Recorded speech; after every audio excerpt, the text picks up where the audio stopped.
Welcome, I'm Mark Wenzel. I'm here to talk to the pre-retiree and retiree segment of our client base about the impacts of the federal budget last night.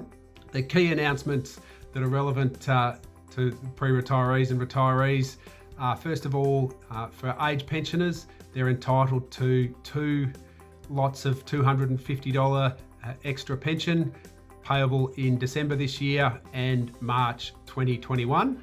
There is 23,000 extra home care packages for people that are needing aged care, and that's funded at a cost of $1.6 billion. Those who live in granny flats or who are considering a granny flat have an exemption for capital gains tax. So any one who builds a granny flat on their property or who has a family member living in a granny flat on their property will not be subject to CGT on that granny flat, which is again is a good incentive for people to put a granny flat in. The funding for dementia care has increased from $4 million to $9.5 million. Migrant families have an additional 30,000 immigration places for people who are currently living here and who want to bring family members that are living overseas to Australia. And telehealth services will be expanded. How will these announcements impact you? Obviously for age pension, the additional money will be in your pocket in time for Christmas in the case of December and March, which the government is obviously keen for everybody to spend to create more jobs in the economy. With regards to the extra home care funding, you'll be able to receive aged care at home rather than in an aged care facility, which means that you'll be able to stay at home longer as you age and as your care needs are required. With the granny flat exemption for CGT is that, again, you can look to build a granny flat on your own property or on a property of a family member, for example, where you can live on it, live with it close to your family and still not be subject to capital gains tax in regards to what their impact for them. Dementia, again, is an increasing problem as the economy ages, as the people in the economy age, and more funding helps those who suffer from dementia.